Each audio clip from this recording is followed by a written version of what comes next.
Hello everyone, this is Pidir sir and welcome to my channel Pidir Grammar School. আমার আজকে গলার অবস্থা খুব একটা ভালো নেই, তবুও তোমাদের জন্য কষ্ট করে ক্লাসটা করছি। তোমরা মন দিয়ে আমার ক্লাসটা করে নিও, ঠিক আছে? এর আগের ক্লাসে আমি তোমাদের সেন্টেন্সের অর্থ অনুসারে যে 5টি বিভাগ রয়েছে সেই বিভাগ সম্পর্কে বিস্তারিত আলোচনা করেছিলাম। আর আজকে আমি আলোচনা করব সেন্টেন্সের স্ট্রাকচার বা গঠন অনুসারে যে 4টি বিভাগ রয়েছে সেই বিভাগ সম্পর্কে। তাহলে সেই বিভাগগুলো কি একবার দেখে নিই। Simple sentence, compound sentence, complex sentence, compound complex sentence, এই 4 প্রকার সেন্টেন্স সম্পর্কে বিস্তারিত আলোচনা করব। তার আগে তোমাদের ক্লজ সম্পর্কে জেনে নিতে হবে, কারণ আজকের যে আলোচনা সেই আলোচনার সাথে ক্লজের গভীর সম্পর্ক রয়েছে। আর একবার তোমরা যদি ক্লজ সম্পর্কে জেনে নাও তাহলে এই 4 প্রকার সেন্টেন্স সম্পর্কে তোমাদের আগে থেকেই 50% ধারণা চলে আসবে। তাহলে বুঝতে পারছো আজকে ক্লাসের জন্য ক্লজের ইম্পর্টেন্ট কতটা রয়েছে। তাহলে চলো আমরা আগে ক্লজ সম্পর্কে জেনে নিই, তারপর আমরা এই 4 প্রকার সেন্টেন্স সম্পর্কে বিস্তারিত আলোচনা করব। তাহলে ক্লজ কাকে বলে? A clause is a group of words that contains at least one subject and one verb or predicate and is used as a sentence or the part of a sentence. Clause হলো এমন শব্দ সমষ্টি যে শব্দ সমষ্টির মধ্যে কমপক্ষে একটি সাবজেক্ট থাকবে এবং একটি ভার্ব থাকবে বা একটি প্রেডিকেট থাকবে। আর এই শব্দ সমষ্টি একটা সেন্টেন্স হতে পারে অথবা কোনো একটা সেন্টেন্সের পার্ট হতে পারে। তাহলে ক্লজ সাধারণত কয় প্রকার? ক্লজ সাধারণত 2 প্রকার। কি কি? একটা ইন্ডিপেন্ডেন্ট ক্লজ আর একটা হচ্ছে ডিপেন্ডেন্ট ক্লজ। ইন্ডিপেন্ডেন্ট ক্লজকে আবার মেন ক্লজ বা প্রিন্সিপাল ক্লজও বলা হয়, আর ডিপেন্ডেন্ট ক্লজকে আবার সাবঅর্ডিনেট ক্লজও বলা হয়। তাই ইন্ডিপেন্ডেন্ট ক্লজ কাকে বলে? পৃথিবীতে নিজের খাবার নিজে তৈরি করতে পারে প্ল্যান্টস বা উদ্ভিদ, আর এই খাবার তৈরি করার জন্য সে কারোর উপর নির্ভরশীল বা পরাধীন নয়। কিন্তু মানুষ নিজের খাবার নিজে তৈরি করতে পারে না, আর এই খাবারের জন্য সে সর্বদা প্ল্যান্টস বা উদ্ভিদের উপর নির্ভরশীল। আজকের যে আলোচনা ইন্ডিপেন্ডেন্ট ক্লজ আর ডিপেন্ডেন্ট ক্লজ, ব্যাপারটা ঠিক এইরকম। তাহলে ইন্ডিপেন্ডেন্ট মানে হচ্ছে স্বাধীন, কারোর উপর নির্ভরশীল নয়। ইন্ডিপেন্ডেন্ট ক্লজ কাকে বলে? ইন্ডিপেন্ডেন্ট ক্লজ হচ্ছে এমন একটি ক্লজ যে স্বাধীনভাবে সম্পূর্ণ অর্থ প্রকাশ করতে পারে, আর এই অর্থ প্রকাশ করার জন্য সে কারোর উপর নির্ভরশীল নয়। যেমন I didn't go to school study, আমি গতকাল বিদ্যালয়ে যাইনি। এই যে ক্লজ, এই ক্লজটা স্বাধীনভাবে উচ্চারণ হয়েছে। তাছাড়া তোমরা জানো একটা ক্লজের মধ্যে সাবজেক্ট থাকবে আর একটা ভার্ব থাকবে, তাহলে এই ক্লজটা স্বাধীনভাবে উচ্চারণ হয়েছে। এবারে আমরা আসবো ডিপেন্ডেন্ট ক্লজ সম্পর্কে। ডিপেন্ডেন্ট মানে হচ্ছে পরাধীন, মানে নির্ভরশীল। ডিপেন্ডেন্ট ক্লজ কাকে বলে? ডিপেন্ডেন্ট ক্লজ হচ্ছে এমন একটি ক্লজ যে স্বাধীনভাবে সম্পূর্ণ অর্থ প্রকাশ করতে পারে না, ইন্ডিপেন্ডেন্ট ক্লজের ওপর নির্ভরশীল হয়ে বাক্যকে সম্পূর্ণ করে। যেমন বিকজ আই ওয়াজ ইল, কারণ আমি অসুস্থ ছিলাম। কারণ আমি অসুস্থ ছিলাম কি? সম্পূর্ণ অর্থ প্রকাশ পাচ্ছে না। তাহলে এই ডিপেন্ডেন্ট ক্লজকে ইন্ডিপেন্ডেন্ট ক্লজের উপর নির্ভরশীল হয়ে বাক্যকে সম্পূর্ণ করতে হবে। যেমন I didn't go to school study, আমি গতকাল বিদ্যালয়ে যাইনি, বিকজ আই ওয়াজ ইল, কারণ আমি অসুস্থ ছিলাম। তাহলে এই ডিপেন্ডেন্ট ক্লজ ইন্ডিপেন্ডেন্ট ক্লজের উপর নির্ভরশীল হয়ে বাক্যকে সম্পূর্ণ করেছে। তাহলে আশা করি তোমরা ইন্ডিপেন্ডেন্ট ক্লজ এবং ডিপেন্ডেন্ট ক্লজ সম্পর্কে 100% বুঝে গেছো। এবারে আমি 4 প্রকার সেন্টেন্স সম্পর্কে বিস্তারিতভাবে আলোচনা করব। সিম্পল মানে সরল, যার মধ্যে কোনো জটিলতা থাকবে না, সহজে বলে দেওয়া যাবে, সেটাই হলো সরল। সিম্পল সেন্টেন্সকে বাংলায় আবার সরল বাক্য বলা হয়। তাহলে সিম্পল সেন্টেন্স কাকে বলে?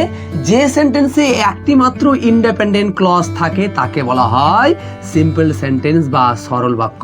বা বলতে পারো যে সেন্টেন্সে একটি মাত্র সাবজেক্ট ও একটি মাত্র ফাইনাইট ভার্ব থাকে তাকে বলা হয় সিম্পল সেন্টেন্স। যেমন আই টিচ ইউ ইংলিশ, আমি তোমাদের ইংরেজি শিক্ষা দিই। আমরা এই নিয়ম অনুযায়ী যদি দেখি তাহলে কি হবে? এটা একটা ক্লজ। এই কোন ক্লজ? স্বাধীন ক্লজ, কারণ এই ক্লজের মাধ্যমে স্বাধীনভাবে অর্থ প্রকাশ পাচ্ছে, তার মানে এটা একটা সিম্পল সেন্টেন্সের উদাহরণ। আবার যদি এই নিয়মে যায় তাহলে কি হবে? আইটা একটা সাবজেক্ট হলো আর টিচটা হচ্ছে ফাইনাইট ভার্ব, তার মানে এটা একটা সিম্পল সেন্টেন্সের উদাহরণ। তারপরে নাম্বার 2 এ দেখো দে বট আ পেন, তারা একটি কলম কিনেছিল। তাহলে এইটা একটা ইন্ডিপেন্ডেন্ট ক্লজের উদাহরণ। কেন? কারণ এই ক্লজের মাধ্যমে সম্পূর্ণ অর্থ প্রকাশ পাচ্ছে, তার মানে এটা সিম্পল সেন্টেন্সের উদাহরণ। আবার যদি এই নিয়ম অনুযায়ী যাই তাহলে কি দেটা সাবজেক্ট আর বটটা হলো ফাইনাইট ভার্ব, তার মানে এটা সিম্পল সেন্টেন্সের উদাহরণ। দুটো নিয়ম আছে, দুটো নিয়মের মধ্যে যে কোনো একটা নিয়ম তোমরা জানলেই হবে। তারপরে কি বলছে নাম্বার 3-তে কি বলছে, fetch a glass of water for me, আমার জন্য 1 গ্লাস জল নিয়ে এসো। এখানে আমার জন্য 1 গ্লাস জল নিয়ে এসো মানে কি, এখানে তুমি আমার জন্য 1 গ্লাস জল নিয়ে এসো। এখানে কিন্তু যে ইউ সাবজেক্ট এটা উজ্জ্ব রয়েছে, এটাকে ইম্পারেটিভ সেন্টেন্স বলা হয়। তাহলে এখানে দেখো আমরা এই নিয়ম অনুযায়ী যাই, তাহলে fetch a glass of water for me, আমার জন্য 1 গ্লাস জল নিয়েছো, এটার মাধ্যমে কি হচ্ছে একটা ইন্ডিপেন্ডেন্ট ক্লজ প্রকাশ পাচ্ছে, মানে এটার মাধ্যমে সম্পূর্ণ স্বাধীন অর্থ প্রকাশ পাচ্ছে, বুঝতে পেরেছো? আবার যদি এই নিয়ম অনুযায়ী আমরা যদি যাই তাহলে ইউটা সাবজেক্ট পাচ্ছি, আবার ফেচটা পাচ্ছি ফাইনাইট ভার্ব, তার মানে এটা হলো সিম্পল সেন্টেন্সের উদাহরণ। তারপরে নাম্বার 4-এ যাব, he went out to buy a car, তিনি গাড়ি কেনার জন্য বাইরে গেছিলেন। তাহলে এই নিয়ম অনুযায়ী দেখো এটা একটা ইন্ডিপেন্ডেন্ট ক্লজের উদাহরণ। আবার এই নিয়মে আমরা যদি যাই তাহলে হিটা সাবজেক্ট আর ওয়েন্ট হচ্ছে একটা ফাইনাইট ভার্ব, তাহলে এটা হচ্ছে সিম্পল সেন্টেন্সের উদাহরণ। এখানে যে টু বাই দেখতে পাচ্ছ এটা কিন্তু নন ফাইনাইট ভার্ব, ওকে, এটা হচ্ছে ফাইনাইট ভার্ব। তাহলে আশা করি তোমরা সিম্পল সেন্টেন্স সম্পর্কে 100% বুঝে গেছো। এবার আমরা কম্পাউন্ড সেন্টেন্স সম্পর্কে বিস্তারিত আলোচনা করব। কম্পাউন্ড সেন্টেন্সকে বাংলায় আবার যৌগিক বাক্য বলা হয়। তাহলে কম্পাউন্ড সেন্টেন্স কাকে বলে, যে সেন্টেন্সে দুটি বা দুইয়ের বেশি ইন্ডিপেন্ডেন্ট ক্লজ থাকে তাকে বলা হয় কম্পাউন্ড সেন্টেন্স। তাহলে কম্পাউন্ড সেন্টেন্সের স্ট্রাকচার কি, independent clause plus coordinating conjunction plus independent clause. এখানে দেখো এখানে একটা ইন্ডিপেন্ডেন্ট ক্লজ রয়েছে আর এখানে একটা ইন্ডিপেন্ডেন্ট ক্লজ রয়েছে, তাহলে দুটো ইন্ডিপেন্ডেন্ট ক্লজ কোঅর্ডিনেটিং কনজাংশন দ্বারা যুক্ত হবে। তাহলে কোঅর্ডিনেটিং কনজাংশন হলো কি কি, ফর, অ্যান্ড, নর, বাট, অর, ইয়েট, সো, এগুলোকে বলা হয় কোঅর্ডিনেটিং কনজাংশন। তোমরা যদি খুব সহজেই কোঅর্ডিনেটিং কনজাংশন মনে রাখতে পারো তার জন্য একটা উপায় রয়েছে। সেই উপায়টা কি, প্রত্যেকটা কোঅর্ডিনেটিং কনজাংশনের প্রথম লেটার এখানে দেওয়া হয়েছে আর তার ফলে তৈরি হয়েছে ফ্যান ভয়েজ, আর এই ফ্যান ভয়েজের প্রতিটি কোঅর্ডিনেটিং কনজাংশন এখানে রয়েছে। কিভাবে, যেমন এফ এ ফর, এতে অ্যান্ড, এনে নর, বিতে বাট, ওতে অর, ওয়াইতে ইয়েট আর এসে হচ্ছে সো। এবার আমরা উদাহরণে আসবো। I cook dinner and he wash the dishes, আমি রাতের খাবার রান্না করেছিলাম এবং সে থালাগুলো ধৌত করেছিল। তাহলে এখানে আই কুক ডিনারটা হচ্ছে একটা ইন্ডিপেন্ডেন্ট ক্লজ আর হি ওয়াশড দ্য ডিশেস এটা হচ্ছে একটা ইন্ডিপেন্ডেন্ট ক্লজ। তাহলে দুটো ইন্ডিপেন্ডেন্ট ক্লজ একটা কোঅর্ডিনেটিং কনজাংশন দ্বারা যুক্ত হয়েছে আর সেই কোঅর্ডিনেটিং কনজাংশন হচ্ছে অ্যান্ড, তার মানে এটা হচ্ছে কম্পাউন্ড সেন্টেন্সের উদাহরণ। তারপরে আমরা আসবো number 2, Mary went to work, Mary কাজ করতে গিয়েছিল, but John went to the party, কিন্তু জন পার্টিতে গিয়েছিল, অ্যান্ড আই ওয়েন্ট হোম, এবং আমি বাড়ি গেছিলাম। তাহলে ম্যারি ওয়েন টু ওয়ার্ক এটা একটা independent clause, John went to the party এটা একটা independent clause, I went home এটা একটা ইন্ডিপেন্ডেন্ট ক্লজ। তাহলে এখানে 3টে ইন্ডিপেন্ডেন্ট ক্লজ রয়েছে। তোমরা জানো দুটি বা দুইয়ের বেশি ইন্ডিপেন্ডেন্ট ক্লজ থাকে, তাহলে এখানে 3টে ইন্ডিপেন্ডেন্ট ক্লজ রয়েছে। আর কোঅর্ডিনেটিং কনজাংশন হলো কি, বাট একটা কোঅর্ডিনেটিং কনজাংশন আর অ্যান্ড একটা হচ্ছে কোঅর্ডিনেটিং কনজাংশন। তাহলে 3টে ইন্ডিপেন্ডেন্ট ক্লজ বাট আর অ্যান্ড দিয়ে যুক্ত হয়েছে, তাহলে এটা হলো একটা কম্পাউন্ড সেন্টেন্সের উদাহরণ। নেক্সট আমরা আসবো, আই স স্যামুয়েল এস্টারডে, আমি গতকাল স্যামুয়েলকে দেখেছিলাম, হি ডিডন্ট সি মি, সে আমাকে দেখেনি। তাহলে আই স স্যামুয়েল এস্টারডে এটা একটা ইন্ডিপেন্ডেন্ট ক্লজ আর হি ডিডন্ট সি মি এটা একটা ইন্ডিপেন্ডেন্ট ক্লজ। তাহলে দুটো ইন্ডিপেন্ডেন্ট ক্লজ এটা একটা সেমিকোলন দ্বারা যুক্ত হয়েছে, তাহলে এখানে কোঅর্ডিনেটিং কনজাংশন বসানো হয়নি। তোমরা মনে রাখবে দুটো ইন্ডিপেন্ডেন্ট ক্লজ আবার সেমিকোলন দ্বারাও যুক্ত হতে পারে। তাহলে এখানে স্ট্রাকচার রয়েছে independent clause, semicolon, independent clause. আশা করি তোমরা কম্পাউন্ড সেন্টেন্স 100% বুঝে গেছো। এবার আমরা কমপ্লেক্স সেন্টেন্সের বিস্তারিত ব্যবহার জেনে নেব। কমপ্লেক্স সেন্টেন্সকে বাংলায় আবার জটিল বাক্য বলা হয়। তাহলে কমপ্লেক্স সেন্টেন্স কাকে বলে, যে সেন্টেন্সে একটি ইন্ডিপেন্ডেন্ট ক্লজ ও তার উপর নির্ভর করে এক বা একের বেশি ডিপেন্ডেন্ট ক্লজ থাকে তাকে বলা হয় কমপ্লেক্স সেন্টেন্স বা জটিল বাক্য। তাহলে কমপ্লেক্স সেন্টেন্সের স্ট্রাকচারটা দেখে নাও, independent clause plus subordinating conjunction বা relative pronoun plus dependent clause.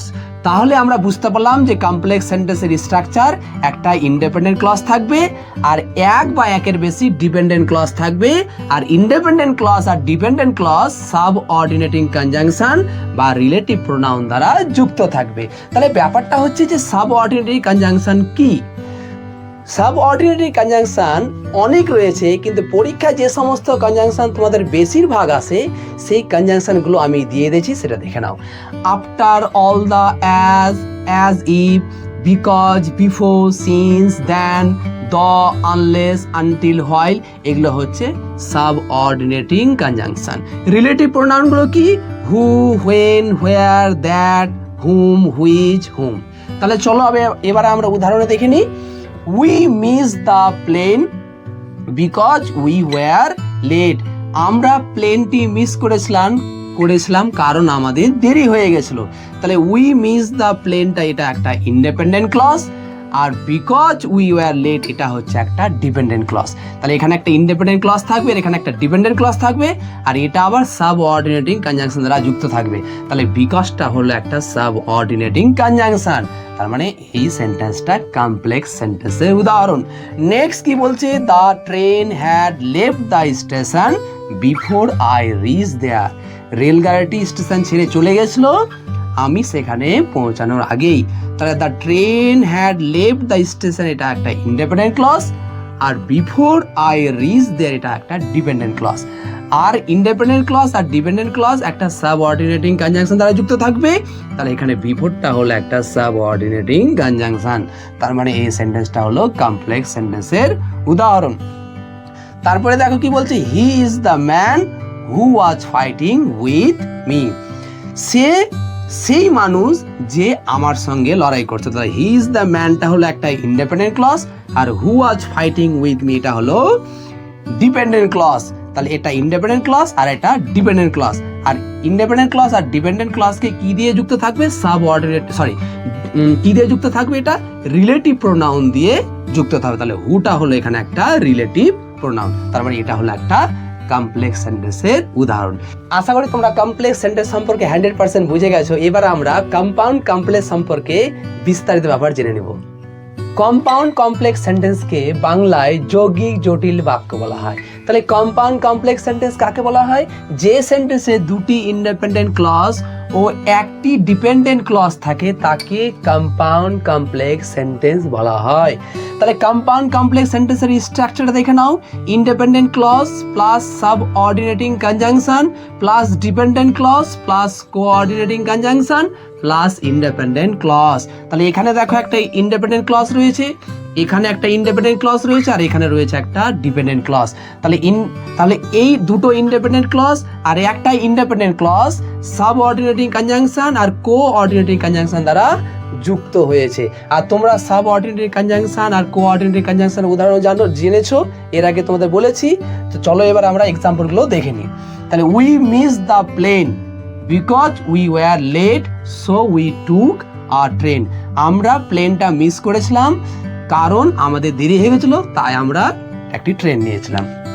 ওকে, তাহলে উই মিস দ্য প্লেন এটা হলো একটা ইন্ডিপেন্ডেন্ট ক্লজ, আর বিকজ উই ওয়ার লেট এটা হলো একটা ডিপেন্ডেন্ট ক্লজ, আর উই টুক আওয়ার ট্রেন এটা হলো একটা ইন্ডিপেন্ডেন্ট ক্লজ। তাহলে এটা ইন্ডিপেন্ডেন্ট ক্লজ, এটা ইন্ডিপেন্ডেন্ট ক্লজ, আর এটা হলো ডিপেন্ডেন্ট ক্লজ।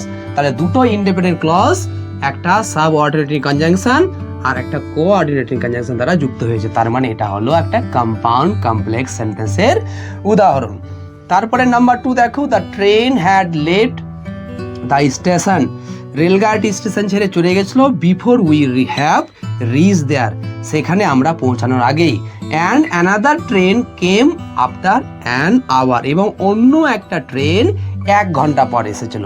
তাহলে the train had left the station এটা একটা হলো ইন্ডিপেন্ডেন্ট ক্লজ, আর before we have reach there এটা হলো একটা ডিপেন্ডেন্ট ক্লজ, আর another train came after an hour এটা হলো একটা ইন্ডিপেন্ডেন্ট ক্লজ। তাহলে এখানে একটা ইন্ডিপেন্ডেন্ট ক্লজ আর এটা হলো একটা ইন্ডিপেন্ডেন্ট ক্লজ, আর বিফোর উই হ্যাভ রিচ এটা হলো ডিপেন্ডেন্ট ক্লজ। তাহলে দুটি ইন্ডিপেন্ডেন্ট ক্লজ ও একটি ডিপেন্ডেন্ট ক্লজ সাবঅর্ডিনেটিং কনজাংশন দ্বারা যুক্ত হয়েছে আর একটা কোঅর্ডিনেটিং কনজাংশন দ্বারা যুক্ত হয়েছে। তার মানে এটা হলো কম্পাউন্ড কমপ্লেক্স সেন্টেন্সের উদাহরণ।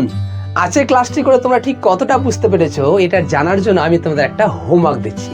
সেই হোমওয়ার্কটা হলো I am fat but you are thin. এটা কোন প্রকার সেন্টেন্স, সেই সেন্টেন্সের অ্যান্সার তোমাদের কমেন্ট সেকশনে লিখে জানাতে হবে। আমি কিন্তু সবার অ্যান্সার চেক করব। ফ্রেন্ডস, আশা করি আজকে পিডি স্যারের এই ক্লাসটি তোমরা খুব আনন্দ সহকারে শিখে নিয়েছো। তো আজকে পিডি স্যারের এই ক্লাসটি তোমাদের ঠিক কতটা ভালো লেগেছে সেটাও পিডি স্যারকে বোঝানোর জন্য তোমরা এখনই প্রচুর প্রচুর লাইক, কমেন্ট, শেয়ার ও তার সাথে সাথে সাবস্ক্রাইব করে দিও।